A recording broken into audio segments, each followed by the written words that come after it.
Assalamualaikum warahmatullahi wabarakatuh. Waalaikumsalam warahmatullahi wabarakatuh. Selamat pagi Pak, perkenalkan saya Muhammad Sairi. Hari ini mau ngobrol santai tentang KUA dan terkait pernikahan dini, boleh? Boleh, silakan. Mohon maaf Pak, kalau boleh tahu dengan Bapak siapa? Haji Darman, Baik, langsung saja kita mulai ya Pak. silakan. Pertanyaan pertama, apa saja sih layanan utama yang diberikan oleh KUA kepada masyarakat? Layanan utama itu terhitung pernikahan. Pernikahan itu diantaranya ada pendaftaran untuk memeriksa berkas-berkas persyaratan. Setelah berkas persyaratan terpenuhi, maka si calon pengantin akan hadir lagi untuk menghadiri namanya pembinaan pelestarian perkawinan atau PP4. Kemudian diberikanlah semacam arahan bagaimana cara membina rumah tangga, bagaimana cara mengatasi masalah dalam rumah tangga, bagaimana kita keluar dari permasalahan. Karena dalam rumah tangga itu kan tidak semudah, tidak segampang itu. Artinya menyatukan dua insan manusia yang berbeda tentu beda, ya. Nah, kadang mereka itu terjadi masalah karena sepele. Nah, itulah sehingga perlu diberikan solusi jikalau menghadapi sesuatu yang menyebabkan ada masalah dalam rumah tangga, maka perlu diberikan semacam jalan keluarnya. Karena tidak semuanya perjalanan rumah tangga itu mulus berjalan, pasti ada tantangan. Segala sesuatu ada tantangan, ya. Ya. Nah, itu.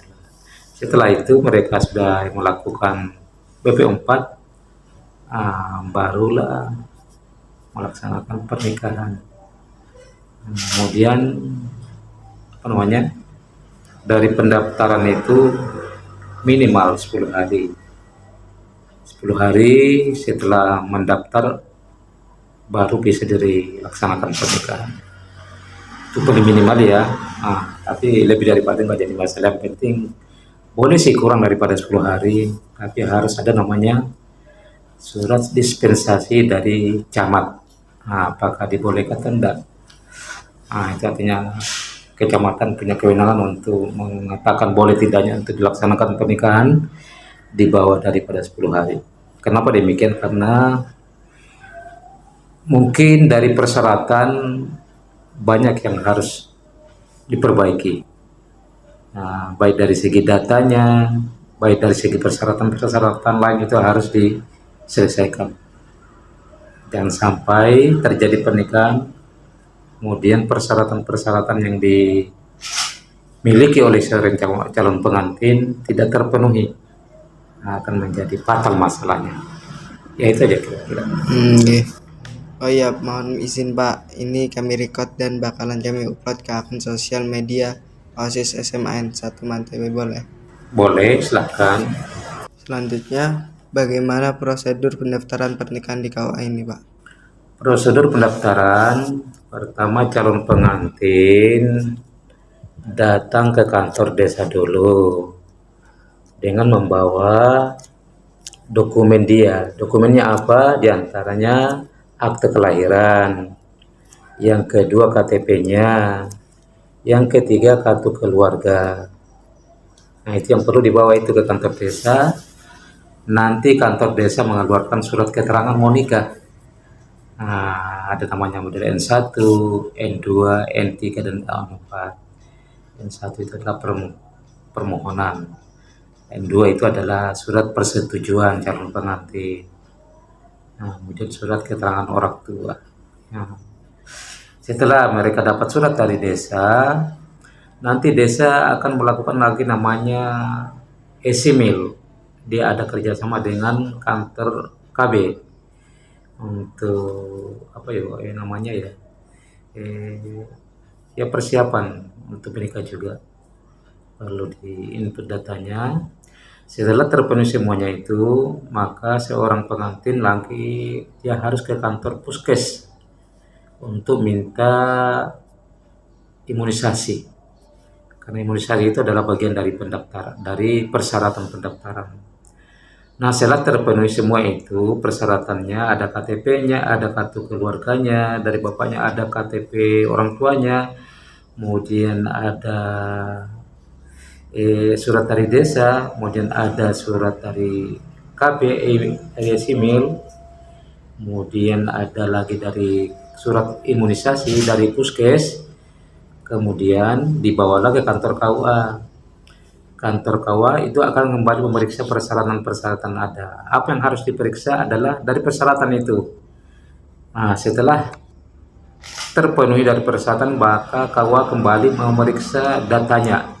Karena sekarang data itu sangat perlu ya. Biasanya data itu kalau dulu ada desa itu kadang sembarang bikin mencatat. Kadang di KTP di akte kelahiran tidak sama, atau KTP tidak sama dengan dokumen yang lain, kartu keluarga, atau dengan ijazah ada terjadi perbedaan, maka perbedaan itulah yang harus kembali diserahkan kepada yang bersangkutan, kepada calon pengantin untuk diperbaiki data-data yang tidak lengkap, yang tidak sama lah dari beberapa dokumen itu. Nah, setelah semuanya dokumennya sama, kita daftarkan di pendaftaran pernikahan. Nah, setelah terdaftar, maka biasanya di kantor KUA itu ada namanya penasihatan. Tadi saya katakan BP4 ya. BP4 itu diadakan sekali sebulan. Kenapa sekali sebulan? Karena pernikahan di Mantewe itu tidak terlalu banyak, tidak sama dengan di kecamatan kayak Kecamatan Sipang 4 itu kan pernikahannya banyak. Kalau kita Mantewe ini palingan sekitar maksimal ya 20, 15, 10, 5 itu. Jadi kalau mengadakan pembinaan pelestarian perkawinan itu biasanya dia laksanakan di awal bulan. Setiap bulan dilaksanakan itu BP4. Kemudian dihadirkan semua calon pengantin.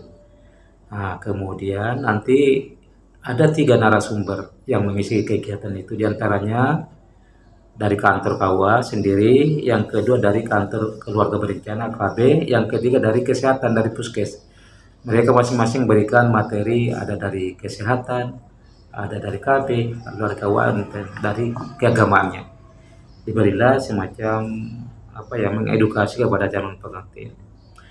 Nah, kemudian setelah itu, ya itu sudah ditentukan kapan jadwal pengantinnya, kan sudah disepakati.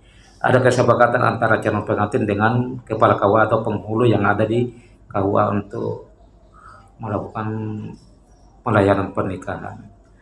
Nah, setelah itu semua terselesaikan, sudah dilakukan, tinggal menunggu waktu kapan nikahnya. Itu adalah persyaratan yang harus dilengkapi pengantin. Tapi apakah boleh seorang pengantin nikah di bawah daripada 19 tahun? Itu namanya KUA itu kalau ada pendaftar tetap ditolak. Nah, tapi yang bersangkutan si calon pengantin itu boleh mengajukan dispensasi ke pengadilan, namanya sidang. Nah, pengadilan akan menyidangkan calon pengantin dengan orang tuanya apa sih sebabnya sehingga harus dinikahkan, sedangkan umurnya belum nyampai. Ya mungkin ada pertimbangan. Biasanya pengadilan itu mengabulkan permohonan bersangkutan itu apabila terjadi musibah. Apa musibahnya? Mungkin karena hamil duluan. Artinya mau tidak mau harus dinikahkan. Itulah pertimbangan pengadilan bisa mengabulkan. Tetapi apabila calon pengantin itu tidak punya apa yang perlu dipercepat, tidak ada yang urgent juga, maka bisa ditolak karena dari segi usianya belum nyampe 19 tahun. Nah, itulah tadi ya, syarat persyaratan terpenuhi, KTP-nya ada, kartu keluarganya ada dari orang tua, kemudian akte kelahirannya ada. Biasa juga saya lampirkan ijazah, karena kenapa kita lampirkan ijazah itu karena ijazah itu kadang ada beda datanya. Nah, jadi maka semua dokumen-dokumen yang dibawa oleh pengantin itu harus disatukan datanya, baik penulisan maupun hurufnya. Kalau pakai I, pakai I. Kalau pakai Y, pakai Y. Pakai E, pakai F. Ya, sama semua tuh. Jangan ada yang pakai E, pakai P. Ada yang, jadi beda-beda. Nah, jadi semua dokumen itu harus sama semua. Hurufnya sama. Nah, jadi mulai dari KTP, kartu keluarga, akta kelahiran, ijazah, kemudian kata apa, KTP orang tua juga harus sama semua. Dan kemudian surat dari desa merujuk dari KTP yang bersangkutan yang dibawa ke desa. Jadi saya yakin KTP apa yang dikeluarkan oleh desa itu tidak akan meleset daripada data yang dibawa oleh yang bersangkutan. Nah, tapi ada kalau desa itu kurang teliti ya. Nah, kadang kita menemukan di sini ada datang persyaratan itu ternyata setelah kita teliti, oh kenapa bisa beda ini antara dari desa dengan dokumen yang bersangkutan. Nah, ternyata desa itu kurang teliti dalam melihat dokumen bersangkutan. Ya hanya yang nggak tahu apakah nanti di KUA menyeleksi atau lain sebagainya. Tapi kadang kita menemukan persyaratan-persyaratan itu terjadi perbedaan antara dokumen yang bersangkutan dengan dokumen yang diberikan oleh desa. Nah, setelah itu barulah direncanakan yang keempatnya kemudian direncanakan pernikahannya. Jadi persyaratan itu KTP, akte kelahiran, kartu keluarga, KTP orang tua, kemudian ijazah yang bersangkutan, kemudian surat keterangan dari desa. Nah, kemudian imunisasi dari puskes, iya puskes, kemudian tadi esimil itu dari KB. Nah itu dah. Nah, tapi kalau esimil itu tidak wajib, tidak ada dalam peraturan. Tapi sekarang karena kami ada kemarin MOU, kesepakatan antara KB dengan KUA bahwa setiap pengantin supaya mempunyai esimil. Nah, sehingga sekarang KUA Manteu itu diwajibkanlah untuk melaporkan ke puskes untuk bikin sertifikat esimil itu. Nah, karena apabila tidak ada, maka mungkin KUA bisa menunda sampai adanya esimil itu. Iya, itu kira-kira yang perlu disiapkan dibawa pada waktu mendaftar pernikahan. Oke. Apakah KUA menyediakan layanan bimbingan pranikah? Betul sekali, KUA tadi saya katakan di awal juga mengatakan bahwa layanan bimbingan tetap ada bagi calon pengantin yang kami laksanakan itu sekali sebulan, yang dikumpulkan semua calon pengantin yang akan menikah pada bulan itu. Biasanya KUA melakukan itu penasehatan massal. Semua calon pengantin wajib untuk menghadiri acara penasehatan itu. Nah, di samping pengantin juga ada yang semacam koordinasi konsultasi KUA yang mungkin di rumah tangganya terjadi masalah, ada cekcok dan sebagainya. Mereka datang ke sini juga minta semacam saran dan pendapat, bagaimana kalau terjadi begini, kayak apa. Nah, itu ada juga biasa. Artinya bukan hanya yang datang itu adalah calon pengantin, tetapi yang sudah kawin pun biasa mereka datang minta saran, minta semacam penasihatan. Nah, apakah penasihatan gara-gara terjadi cekcok itu banyak penyebabnya. Mungkin dalam rumah tangga kan ya banyaklah masalahnya dalam rumah tangga itu. Apakah dari segi ekonomi, apakah dari segi kesetiaan, bisa kan? Saya katakan dari segi ekonomi kayak mungkin kita ekonomi kan bisa hidup pas-pasan. Nah, makanya kita kalau orang mau nikah itu jangan terlalu banyak-banyak menghayal, ya. Membayangkan ini dan sebagainya ya. Jangan. Ya bolehlah membayangkan, tapi jangan harus mengharapkan dulu. Bayangkan boleh. Jangan sampai Anda membayangkan begini nanti kalau sudah nikah. Ternyata tidak demikian. Karena kenapa demikian? Itu akan menyebabkan muncul masalah. Gara-gara Anda kepinginnya apa yang dibayangkan itu terwujud. Nah, sedangkan calon pengantin itu pasangannya itu belum siap untuk mewujudkan apa keinginan pasangannya. Kepingin punya rumah, ya mungkin perlu bertahap, ya kan? Mungkin ya nyewa-nyewa rumah boleh. Kemudian ya baru mengumpulkan apa namanya, ya kelengkapan rumah apa namanya, ya semacam kayak lokasi disiapkan. Kemudian kalau mau rumahnya beton ya itu siap, batunya disiapkan dan sebagainya. Jadi itulah kadang yang bisa kita berikan arahan kepada mereka. Nah, itulah ya, bukan hanya orang calon pengantin, tetapi orang yang sudah nikah pun kadang mereka datang minta semacam penasehatan atau semacam saran jikalau menghadapi masalah dalam rumah tangga itu dalam pernikahan itu. Iya. Terus apa saja tantangan yang dihadapi KUA dalam melayani masyarakat? Tantangan kita dalam menghadapi masyarakat itu, jikalau kita mengharapkan kehadiran mereka pada waktu BP4, kadang mereka kesibukan karena sibuk bekerja, tidak bisa ditinggalkan kerja. Kadang itu menyebabkan nggak bisa terlaksana rencana penasehatan. Yang kedua juga, kadang juga masyarakat itu menganggap enteng persyaratan-persyaratan itu. Persyaratan nggak lengkap sih. Setelah kita paksakan untuk dilengkapi, ternyata mereka macam-macam menganggap biasa-biasa. Mungkin karena terpengaruh beberapa 10 puluhan tahun yang lalu. Dulu kan nggak terlalu nggak terlalu ketat ya. Sekarang ketat sekali. Kenapa saya katakan ketat? Karena setiap yang mau nikah itu sebelum terjadi ijab kabul buku nikah sudah diterbitkan. Nah, setelah nikah baru buku nikah diserahkan. Nah, jadi kalau dulu 5 tahun 10 tahun yang lalu masih buku nikah bisa tertunda sampai sebulan ya itu ya, karena mungkin dari persyaratan belum lengkap.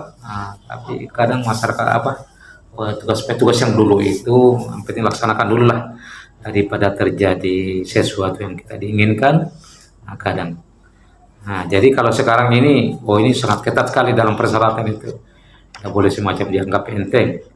Makanya kita lebih banyak mempertegas persyaratan itu harus disiapkan dulu.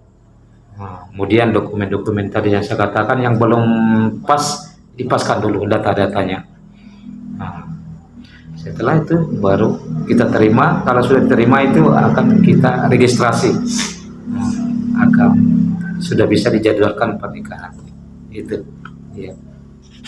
Ya. Terus apakah ada program khusus dari KUA untuk pencegahan pernikahan dini? Problem pencegahan pernikahan dini itu tadi diantaranya problemnya adalah jikalau calon pengantin itu tidak mencukupi umur. Tidak mencukupi umur karena umurnya mungkin 16 tahun, 17 tahun. Sedangkan yang bersangkutan ini mau tidak mau harus dinikahkan. Kita lah arahkan ke pengadilan. Kadang mereka ke pengadilan itu kayaknya kayaknya malas.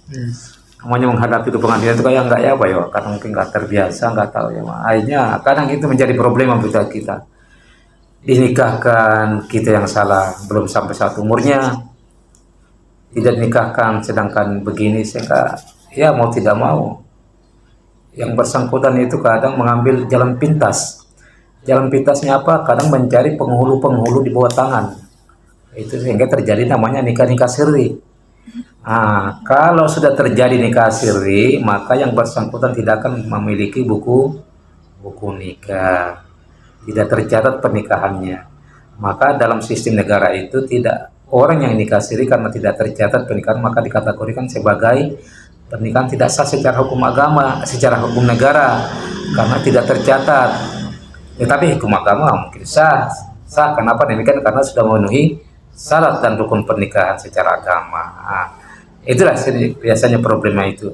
Kenapa? Karena tadi si pengantin tidak melaksanakan tidak menepaskan bersama itu dari segi usia. Kadang dari segi usia sebenarnya yang membuat kita bermasalah itu. Maaf ya Pak, silakan. Tadi kan Bapak nyebutin problem yang Betul. kami tanya itu program. Program. program KUA untuk mencegah pernikahan dini? Programnya saya tadi problemnya.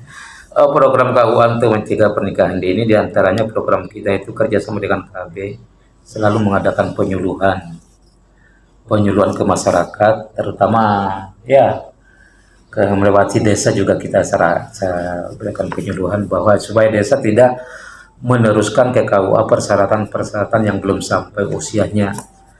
Nah, jadi dengan banyaknya kita memberikan semacam mengedukasi di desa-desa, kemudian juga kepada masyarakat, apakah lewat majelis taklim atau lewat pertemuan-pertemuan di masyarakat, walaupun itu pertemuannya tidak secara formal. Saya katakan tidak formal karena tidak mengadakan secara mengundang lah, di mana kita bertemu orang banyak, kadang kita sampaikan. Nah, di antaranya itu. Kemudian juga bisa memberikan semacam brosur. Dalam brosur itu tercantum batas usia pernikahan. Nah, jadi kalau mereka kepingin nikah di bawah umur, maka ada itu menjadi, sehingga dengan problem itulah kita mengedukasi lewat brosur, kemudian lewat ketemu langsung dengan yang bersangkutan, kemudian juga biar bisa lewat pengajian, majelis taklim, bisa lewat masjid dan lain sebagainya. Jadi banyak hal yang bisa kita lakukan. Tapi alhamdulillah untuk Manteu ini dari peristiwa nikah itu palingan nggak sampai 10% lah. Ada sekitar 5% lah yang masih mungkin kata-kata kerasnya adalah membandel. Artinya bandel tidak mau mengikuti aturan, mungkin dari segi pendidikan juga. Ada penyebabnya dari pendidikan. Nah, karena mungkin pendidikannya tidak terlalu, mungkin sebatas hanya SD saja, dan kadang menganggap enteng gitu. Yang penting mereka nikah, itu maunya begitu. Sehingga dia mengambil jalan pintas. Jalan pintasnya apa itu tadi? Nikah di bawah tanah. Nah, itu problemnya itu. Nah, kemudian solusinya tadi apa? Yang kita lakukan adalah mengedukasi masyarakat, baik lewat pengajian, majelis taklim, kemudian lewat kantor desa, kemudian lewat masyarakat, kumpul-kumpul masyarakat. Setelah kita berikan semacam mengedukasi untuk menyampaikan kepada warga kita. Menurut Bapak, bagaimana pandangan KUA tentang maraknya pernikahan dini di kalangan remaja saat ini? Pernikahan dini itu kami katakan sangat kasihan. Kenapa demikian? Karena pemerintah itu memberikan batas usia 19 tahun, yang dulunya 16 tahun perempuan, sekarang dinaikkan jadi 19 tahun. Karena mungkin melihat dari banyaknya terjadi perceraian. Nah, karena usianya, artinya dari segi pikiran masih belum matang dalam berumah tangga. Dia taunya nikah, tidak tahu bahwa dalam pernikahan itu pasti ada problem, ada masalah yang akan mereka belum siap untuk mengatasi permasalahan itu karena pikirannya masih belum dewasa. Nah, sehingga usia pernikahan itulah dinaikkan. Nah, setelah dinaikkan usia nikah, karena kebanyakan masyarakat kita dulu tadi itu nikahnya di bawah umur 16 tahun, 17 tahun dianggap. Mungkin karena si yang bersangkutan tidak kerja, sudah tidak sekolah, sudah jadi beban orang tua, mungkin orang tuanya juga punya banyak anak, daripada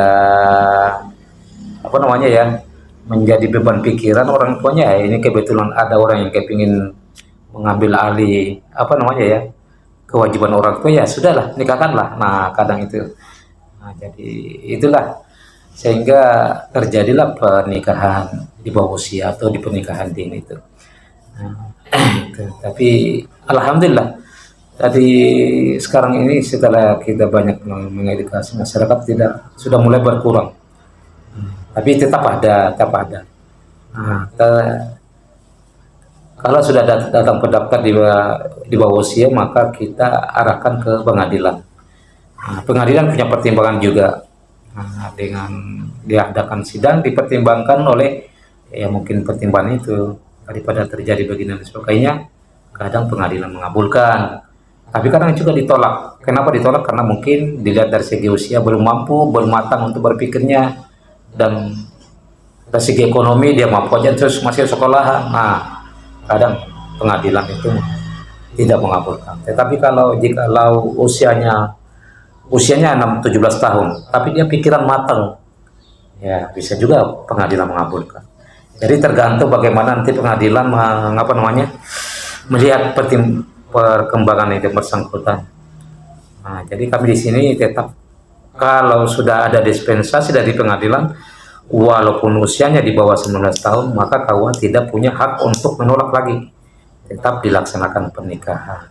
Kalau sudah ada dikabulkan oleh pengadilan dan keluar dispensasi, nah itu tetap laksanakan. Iya. Gitu. Apa saja upaya yang telah dilakukan KUA dalam mencegah Apa saja upaya yang telah dilakukan KUA dalam mencegah pernikahan dini, Pak? Upaya yang dilakukan KUA pertama tadi ya, kelihatannya tadi mengedukasi masyarakat, ya mengedukasi masyarakat. Kemudian kita sarankan supaya mereka ya tuntut ilmu dulu lah, karena di usia 17 itu memang momen untuk mendapatkan ilmu sebanyak-banyaknya. Nah, artinya kan waktu itu dimanfaatkan untuk mendapatkan ilmu. Jadi kalau mereka sudah dapat ilmu, ya sambil usia bertambah, akhirnya matang pikiran.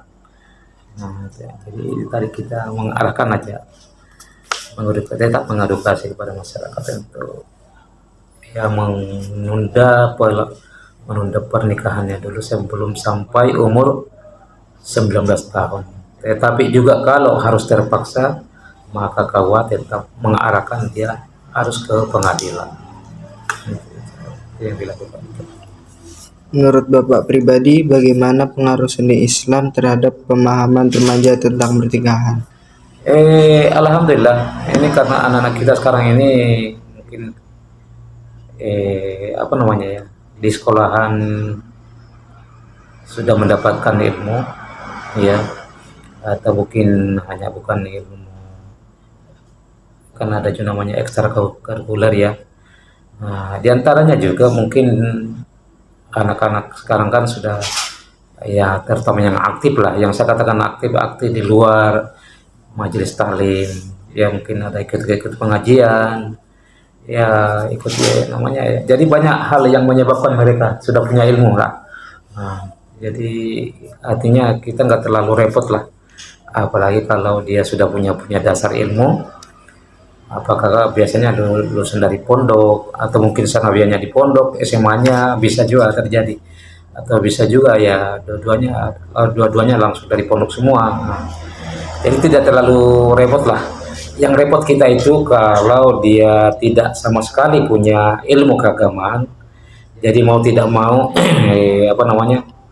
orang tuanya punya peran besar dalam rangka mereka mendapatkan ilmu keagamaan.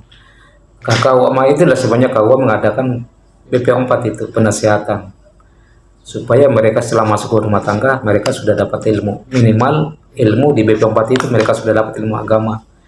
Nah, tetapi kalau dia sudah punya ilmu agama dari bawah, dari SD, SMP, SMA, atau dari sanawiyah, aliyah dan sebagainya, apalagi kalau dari pondok, saya yakin sekali bahwa dia sudah punya luar biasa, sudah tinggal mengaplikasikan aja lagi ilmu yang dia dapat selama dia belajar itu aja lagi. Bagaimana tanggapan masyarakat terhadap pelayanan KUA selama ini, Pak? Alhamdulillah, untuk sementara ini kita mendapatkan, artinya masyarakat tidak ada keluhan tentang pelayanan pernikahan. Kenapa demikian? Karena kita di sini tidak terlalu banyak peristiwa nikahnya, jadi masih bisa kita mengatur. Kalau pernikahan dalam satu hari itu paling banyak biasa 3, biasa 1, 2, paling banyak 3 itu. Nah, jadi untuk pelayanan pernikahan sudah bisa kita jadwalkan, kepada pengantin dari A ke B ke C. Nah, kadang tidak ada molornya, sehingga masyarakat sangat puas dalam pelayanan itu karena tidak apa namanya tidak kelamaan mereka menunggu. Nah, kemudian juga yang kadang membuat masyarakat sedikit apa namanya kadang punya problema itu jikalau dokumennya menjadi hambatan karena terjadi data di dokumennya itu tidak pas, tidak semua sama dokumen. Nah, kadang mereka menjadi pusing itu, harus kembali memperbaiki dokumennya itu. Apalagi masyarakat kita sibuk bekerja, ya kan, di sawitan dan sebagainya. Jadi mereka tidak ada waktu untuk mengurus perbaiki dokumennya itu. Akhirnya diserahkanlah kepada pihak ketiga untuk membantu mengurusi. Biasanya kalau pihak ketiga ini ya namanya dibantu oleh orang kan, mau tidak mau ongkos untuk dari sini ke kantor capil atau dari ya kan perlu biaya, juga perlu di sana dan menunggu ya, makanya orang kadang ya mau tidak mau ya dikasihlah semacam biaya ongkos-ongkos mereka berurusan itu. Nah, jadi itulah kadang itu aja yang menyebabkan. Tapi mereka alhamdulillah merasakan sudah paham. Jikalau diuruskan oleh orang, mereka sudah tahu. Nah, kadang kita tanya juga, kalau orang mau menguruskan kayak apa Pak? Oh biasanya nggak jadi masalah Pak, karena itulah sudah apa namanya keuangan kita tidak bisa langsung menguruskan langsung karena kita sibuk bekerja. Nah, baik kita mengupahkan kepada orang lah untuk membantu dalam rangka memperbaiki dokumennya. Kadang itu aja tuh. Nah, jadi masyarakat sudah nggak ada masalah. Jadi tidak ada masalah lah. Artinya alhamdulillah saya 4 tahun di sini selama ini belum dapat semacam teguran dari masyarakat ataupun apa dari masyarakat belum ada. Nah, alhamdulillah. Nah, karena itu tadi masih bisa kita mengatasi dari peristiwa nikah dalam 1 bulan itu tidak terlalu banyak, mungkin karena peristiwa nikahnya tidak terlalu banyak sehingga mudah kita mengatur. Hanya kalau kayak di kecamatan lain kayak di Pegatan kemudian Simpang 4 itu bisa sampai 50 1 bulan. Nah, kemudian alhamdulillah di Mantewe ini pernikahan itu terjadi siang hari, tidak ada pernikahan terjadi malam hari. Kalau di Pegatan itu bisa sampai malam, bisa lebih banyak malam daripada siang. Sama dengan Simpang itu. Kalau siang kan masih enak kita mengatur waktu, tapi kalau malam sudah walaupun jamnya sama, tapi kalau sudah jam 12 ke atas kayaknya mungkin kita orang sudah tidak ada yang aktif lah ya, banyak istirahat sudah. Nah, jadi kadang itulah. Nah, jadi makanya saya katakan untuk Mantewe ini alhamdulillah tidak ada masalah problema, kita dalam melayani masyarakat dan alhamdulillah masyarakat pun tidak ada problema dengan kita karena mungkin dari batas dari peristiwa nikah tidak terlalu banyak. Ya, mungkin itu sih. Iya. Apakah KUA menemukan kasus pernikahan dini yang disebabkan oleh kurangnya kegiatan positif remaja? Oh, Pak, memang kita banyak melihat itu. Terjadinya nikah di bawah umur atau pernikahan dini itu karena yang bersangkutan pertama tidak sekolah, ya. Yang kedua tidak kerja. Nah, sehingga mungkin orang tuanya lah semacam menyarankan daripada kamu tidak sekolah juga sudah kerja, kebetulan ada orang kepingin lebih nikah aja sudah. Sehingga mau tidak mau mereka harus ke pengadilan mengurus. Nah, jadi alhamdulillah yang kami katakan alhamdulillah kalau pengadilan mengabulkan. Kalau tidak mengabulkan akan menemukan masalah lagi. Artinya kalau tidak dikabulkan kebanyakan mereka lari di penghulu di bawah tangan atau nikah siri karena KUA tidak mungkin melayani pernikahan yang tidak melengkapi prosedurnya. Artinya umurnya di bawah umur, kemudian tidak ada dispensasi dari pengadilan, maka KUA tetap menolak, tidak akan menikahkan itu. Nah, sedangkan yang mereka ini sudah siap untuk nikah, sedangkan umurnya belum nyampai, dispensasi pengadilan tidak ada. Sehingga terjadi itu namanya pernikahan di bawah atau pernikahan siri lah namanya, atau pernikahan di bawah tangan. Problemnya apa? Nanti kalau nanti dia punya anak sedangkan dia tidak punya buku nikah, maka masalahnya apa? Anaknya tidak akan di dalam akte kelahiran anak itu tidak sempurna, tidak lengkap nama orang tua. Biasanya dilihatkan oleh Cabil itu nama ibu aja, nama bapaknya tidak masuk. Nah, makanya kita tahu betul itu. Jikalau ada kartu akta kelahiran masuk tidak ada nama bapaknya ini, jangan-jangan jika siri ini. Nah, itu. Karena dia tidak punya buku nikah kan, kalau waktu bikin akta kelahiran membuat akta kelahiran ke capil tidak dilampirkan buku nikah, maka pasti di akta kelahiran itu hanya anak ibu, bukan anak bapak ibu. Nah, kasihan bapaknya tidak masuk dalam. Nah, risikonya apa? Jikalau nanti terjadi ya umpamanya orang punya meninggal, dia punya warisan, maka si anak itu tidak berhak mewarisi orang tuanya karena dia tidak tercantum dia sebagai anak bapak, walaupun secara biologis termasuk, tapi secara dokumen, secara administrasi tidak tercantum di akte kelahiran. Nah, karena itulah risikonya.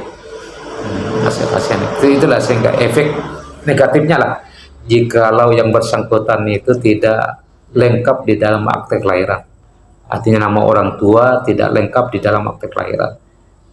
Itu masalahnya tuh. Ya. Bagaimana tingkat kesadaran remaja saat ini terhadap bahaya pernikahan dini menurut KUA? Pertama tadi ya nggak tercatat di kantor KUA. Kalau tidak tercatat otomatis tidak dapat punya buku nikah. Nah, itu kalau tidak tercatat karena usianya belum nyampe ya. Yang kedua juga kadang mereka mencari penghulu yang nggak jelas. Penghulu apa yang nggak jelas itu? Penghulu yang bukan penghulu, mungkin mantan. Kadang mereka lepas dari perwalian. Lepas perwalian kadang saya lihat ini ada beberapa hal yang saya perhatikan. Ini adalah wali hakim yang seharusnya tidak dihakimi oleh penghulu di bawah tangan, yang harus dihakimi oleh kepala KUA. Karena yang boleh jadi penghulu kepala KUA yang boleh menjadi wali hakim itu hanya satu dalam satu kecamatan. Tidak semua penghulu boleh jadi wali hakim. Hanya kepala KUA yang boleh jadi wali hakim.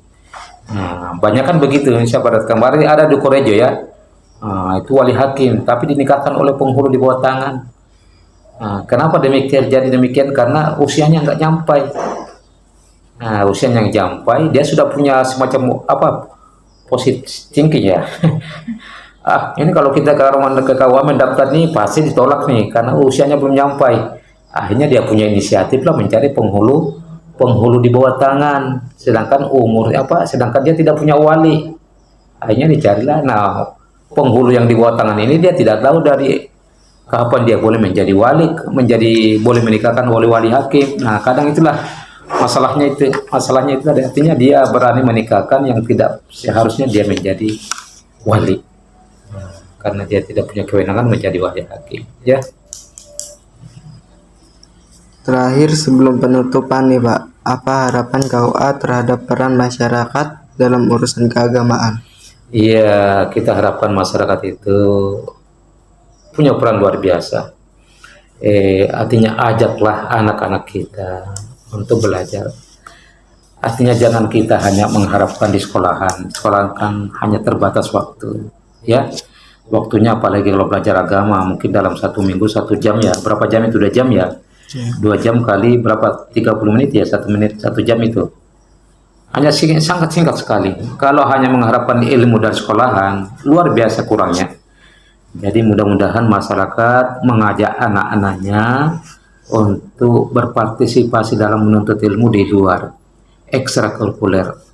Saya kira di setiap desa itu ada namanya majelis taklim atau ada namanya pengajian yasinan. Yasinan kan di samping mereka yasinan juga ada semacam memberikan ilmu, ya kan biasanya ada. Nah, jadi manfaatkanlah itu ada sekarang. Kalaupun kita tidak sempat karena kita lambat pulang sekolah, sekarang dengan yasinan di rumah sudah selesai semua, ya coba-coba bikin semacam satu kelompok. Bikin kelompok, dari mungkin 5 orang, 10 orang. Bagaimana kalau kita belajar, kita mencari gurunya, ya bisa mengajarlah kita agama. Artinya kalaupun orang tua juga sibuk, kan namanya orang tua sibuk kan, sibuk bekerja, apalagi kalau kerja sabit biasa jam 2 baru pulang kan, pulang kan sudah capek, jadi tidak ada pikiran lagi gimana anakku ini belajar juga atau enggak kan. Jadi kita sebagai anak harus lebih aktif meluangkan waktu, memanfaatkan waktu. Ya, jangan sia-siakan waktu. Jangan, wah ini saya sudah pulang sekolah lah, lambat pulang sekolah masih. Ya kalau namanya siang kita tidak ada waktu belajar di luar ekstranya, ya manfaatkan malam. Artinya walaupun sekali seminggu, artinya ya apalagi kalau sahabat bisa 2 kali seminggu, belajar agama, belajar fikih ya. Ya kan saya yakin kalau banyak tempat-tempat kita pondok sini mengadakan pelajaran kayak di sini di Pondok Pesantren Istiqomah kan ada. Walaupun kita tidak masuk terdaftar sebagai santri, tapi kita lapor, Pak, bolehkah saya ikut belajar? Saya yakin diperbolehkan itu. Jadi itu ada nama inisiatif yang bersangkutan. Kalau orang tua kita tidak ada waktu untuk mengajari kita, ya kan? Jangan gara-gara orang tua tidak ada waktu, tidak menyarankan kita belajar, kita juga tidak mau aktif, wah akhirnya nggak ada sama sekali dapat waktu. Daripada terbuang-buang waktu, kasihan ya waktu kita terbuang-buang itu. Kita rugi. Saya sekarang sangat merasa rugi itu. Kenapa saya katakan rugi? Karena waktu saya banyak-banyak terbuang. Kita sekarang baru menyadari itu, kenapa kita tidak manfaatkan waktu masuk sekolah. Banyak kita terbuang-buang waktu. Jadi akan muncul penyesalan. Jikalau Anda memanfaatkan waktu dari sekarang, pulang sekolah jam berapa? Jam 2? Jam 4, Pak. Jam 4 kan berarti waktu untuk sampai ke rumah kan mau malam lagi nih. Jadi momen itulah yang harus saya katakan, minimal malam. Malam kan bisa dikasih waktu antara maghrib dengan isya. Ya walaupun setengah jam kan. Oh iya, sambil menunggu kan kita ke masjid sholat maghrib berjamaah. Manfaatkan, minta tolong guru lah atau siapakah yang tokoh-tokoh agama, walaupun bukan ahli guru betul-betul, tapi dia tak ada ilmunya, bisa mengajari kita. Minimal masalah sembahyang, puasa, rukun sholat sembahyang, gitu ya perlu kita tahu. Itu tadi saya katakan, manfaatkan itu ya. Jangan dibuang waktu, jangan dibuang-buang. Kerugian luar biasa itu. Kalau saya dulu, ini pengalaman saya waktu tapi saya berlakukan itu pada waktu kuliah sudah. Saya itu jadwal betul waktu. Jam berapa saya harus bangun, jam berapa saya harus kerja di rumah. Kan kita kerja di rumah kan, nama kerja di rumah itu ya membantu. Kan kebetulan saya itu kos dengan keluarga. Saya mau tidak makan harus membantu, namanya kita nebeng dengan keluarga ya. Jam banyak saya kuliah itu berangkat kuliah jam 7. Saya sudah bangun tidur kan menganggaplah jam 4:30. Salat subuh saya bantu di rumah dulu, bantu ya mungkin memasak, mungkin menjemur pakaian sudah dicuci oleh. Saya bantu ya minimal lah ya, atau menyapu ya, walaupun. Kemudian jam pulang kuliah itu pokoknya jam 2. Dari jam 2 itu sampai asar kan ya istirahat ya, walaupun nggak bisa tidur tapi saya harus ada istirahat minimal setengah jam lah, walaupun nggak tidur tetapi tidak ada tidak ada kegiatan, betul istirahat walaupun hanya di pembaringan tuh. Setelah itu kita harus konsisten waktu itu. Waktu sholat asar jam 3:30 atau jam 3 lewat, jam 3 itu harus sudah bangun, sudah siap untuk sholat asar. Setelah sholat asar apalagi kita jam dari 3:30 atau jam 4 ke jam 5 apa yang kita lakukan. Jadi terjadwal itu ya, mungkin membaca buku. Dari tadi saya dari salat asar itu saya manfaatkan waktu mengaji ya kan, itu jadi ada waktu mengaji itu minimal sebelum waktu masuk waktu sholat itu minimal ngaji atau saya sudah sholat minimal ya ngaji 5 menit lah, nggak usah lama-lama lah, kalau lama kan capek juga ya. Jadi walaupun banyak kita baca 1 ayat 2 ayat, maka kita tetap baca Al-Quran itu. Jadi itulah tadi saya katakan, manfaatkan jadwal waktumu sebaik-baiknya, jangan ada terbuang-buang waktu. Boleh kita ada waktu untuk santai tapi dijadwalkan, tapi kita konsisten pada waktu yang kita jadwalkan. Kalau sudah sampai jadwal ini, cepat ini sudah sampai untuk sehari ini kegiatan itu.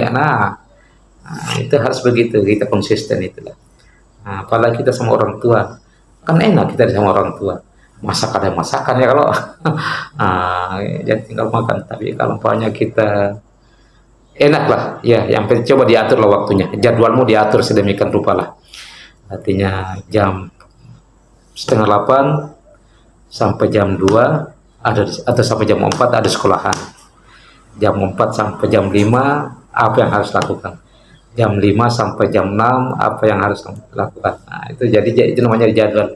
Kemudian jam setengah 7 sampai jam 8 sampai sebelum misa apa yang dilakukan, apakah mengaji, apakah belajar, nah kan gitu. Kemudian setelah sholat isya apalagi kita lakukan sampai jam 10 atau jam 11, nggak usah terlalu lama-lama lah. Nah, kemudian paling lambat tidur tuh paling setengah 12 sudah tidur tuh, bisa jam 11 usahakan tidur. Kenapa demikian? Karena kalau kita terlalu lambat tidur bisa berpengaruh, ya, terpengaruh kesehatan kita. Jadi jangan dibiasakan tidur lambat-lambat itu. Ya, oke terjadi. Ya, terima kasih banyak ya Pak Oke, udah sama-sama, mau sharing mudah-mudahan. dan kami repotkan hari ini. Mudah-mudahan, enggak ya. Maaf karena mengganggu waktu Enggak Bapak. apa-apa, saya lagi santai aja.